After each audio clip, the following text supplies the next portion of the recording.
Hello sa inyong lahat. Magandang araw o gabi kung saan man kayo naroroon sa mga oras na ito. Kumusta na kayo? Medyo matagal-tagal din tayong hindi nagkakwentuhan. Inaasahan ko na lahat kayo ay nasa mabuting kalagayan. Hello everybody and welcome to my channel, Empowered by Nano.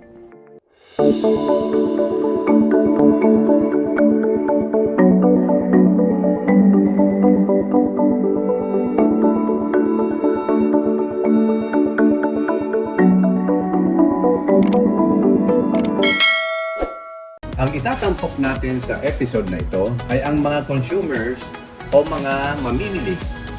Partikular na ang tungkol sa paraan ng pagrereklamo. Nais ko lamang paalalahanan ang lahat na bilang mga consumers ay mayroon tayong karapatan at mga benepisyo sa ilalim ng batas. Katulad ng mga discount sa presyo at dagdag na serbisyo at iba pa. May mga pagkakataon na nagkakaroon tayo ng problema sa ating mga pamimili. Maaring tayo ay hindi nabigyan ng tamang diskwento, mali ang size o may damage ang gamit na naibigay sa atin o kung ano pa mang reklamo. Maswerte tayo kung mahusay ang after-sales service at alerto sa pagtulong ang sellers ng ating nakatagpo. Ngunit, ano ang ating gagawin kung hindi sila cooperative at ipinagwawalang bahala ang ating mga reklamo? Hindi lahat ng mamimili ay may naisin o desire na maglaan ng oras para magreklamo. Ngunit, para sa mga taong interesado at gigil na gigil magreklamo, ang episode na ito ay para sa inyo. Sa abot ng makakaya ng inyong lingkod, ay bibigyan ko kayo ng tips at gabay kung ano ang inyong maaaring gawin at kung paano magiging epektibo ang inyong pagpa-file ng complaints. At ang tips na ito ay batay na rin sa aking aktual na karanasan. Okay, let's go!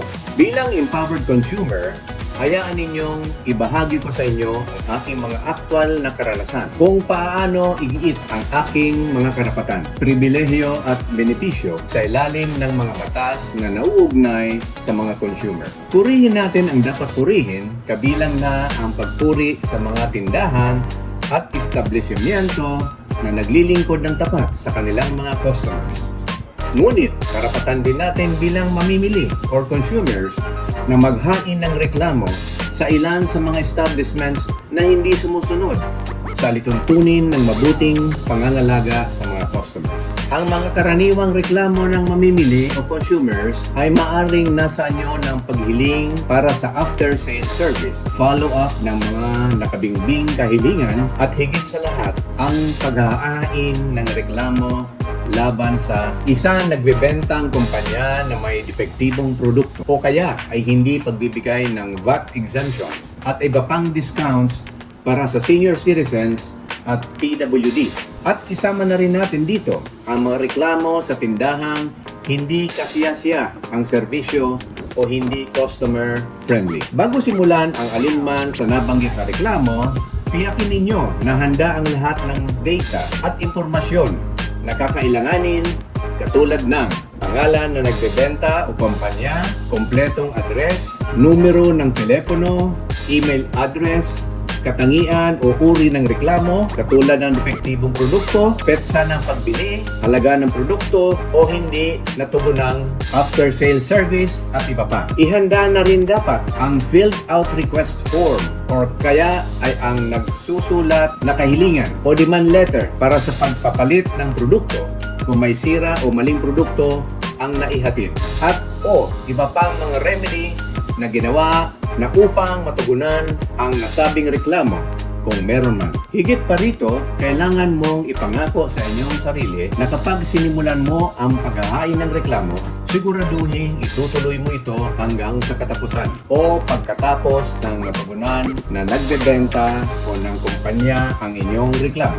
Ang ganitong katibay na commitment ay kinakailangan upang matiyak na ang mga establishmento ng negosyo ay mapipigilan na magpatuloy sa kanilang mga maling gawain at mga iligal na aksyon sa mga customer. Ito ang pinakamainam na magagawa natin bilang hindi na sisiyahang mamimili na naghahanap ng lunas sa ating karaingan o reklamo. Ito ay pagharap sa issue ng direkta. Sa halip na kimkimin natin ang sama ng loob o imbes na mainis sa sarili dahil hindi makareklamo tungkol sa nakapipinsalang karanasan. Maaring magreklamo tayo sa ating mga kaanak or kaibigan. Ngunit hanggang pakikinig lamang ang kanilang may tutulong sa atin. Ang mga direkta makagiginhawa sa ating kalooban ay ang tulong ng seller or kumpanya ng ating maayos na lalapitan. Gayunpaman, kung ang inyong reklamo laban sa isang kumpanya ay hindi ganap na natugunan pagkatapos na maubos ang lahat ng iba pang mga administratibong remedyo, kailangan mo na ngayong magpatuloy sa ikalawang yugto ng paghahain ng inyong reklamo sa kinaukulang otorisadong ahensya ng gobyerno tulad ng Departamento ng Kalakalan at Industriya or Department of Trade and Industry, ang National Commission on Senior Citizens o ang Office of Senior Citizens Affairs kung may naranasang paglabag sa mga diskwento ang mga senior citizen.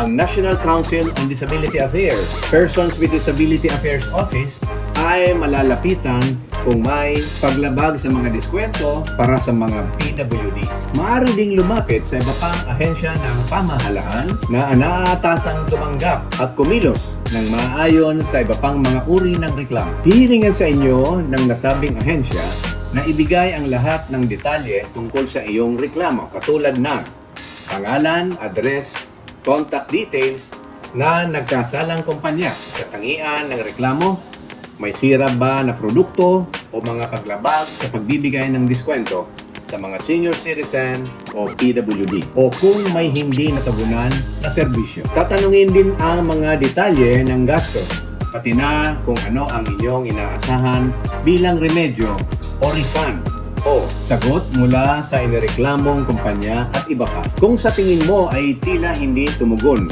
ang nasabing ahensya ng gobyerno o naantala sa pagtugon sa inyong reklamo, dapat mong simulan ang walang humpay na follow-up hanggang sa masiyahan ka na sa kanilang mga pasisikap sa pagresolba sa nasabing reklamo. Ang empowerment ay nangangahulugan ng mga taong may kapangyarihan at kontrol sa kanilang sariling buhay. Bilang consumers o mamimili, ang pagiging empowered ay nangangahulugan ng pagkakaroon ng kaalaman, kumpiyansa, paraan o kakayahang gumawa ng mga bagay o gumawa ng mga desisyon na makabubuti para sa inyong sarili. Nasa ibaba ang mga sumusunod na positibong epekto ng isang matagumpay na reklamo. Una, mabuti ang iyong pakiramdam dahil ang iyong pagbawi o reklamo ay sapat na natugunan. Pangalawa, ihihinto ng kumpanya ang mga maling gawain, illegal na gawain nito at hindi nakalakas ang loob na ipagpatuloy ang mga ganitong gawain. Pangatlo, ang iba pang mga customer ay mauudyukan na maghain, magpatuloy ng mga reklamo. Pang-apat, maaring ma-blacklist at o maparusahan ng mga multa at o pagkakakulong ang nasabing mga kumpanyang nagkakamali, tigas ang ulo. Panghuli, ang mga otorisadong ahensya ng gobyerno na responsableng kumilos sa iyong reklamo ay obligadong magbigay ng tulong sa mga customer. Kung nagawa mong maging matagumpay sa paghahain ng reklamo at makuha ang mga resulta at remedy na gusto mo, ay maaari mo nang may pagmalaki na ikaw ay isang tunay na empowered consumer o isang may kapangyarihang mamimili or customer. Are you ready to take action? Handa ka na bang gamitin ang inyong kapangyarihan bilang mamimili? Good luck! Salamat sa inyong panonood. Huwag kalimutan mag-subscribe, like, and share. Follow us on our Facebook pages.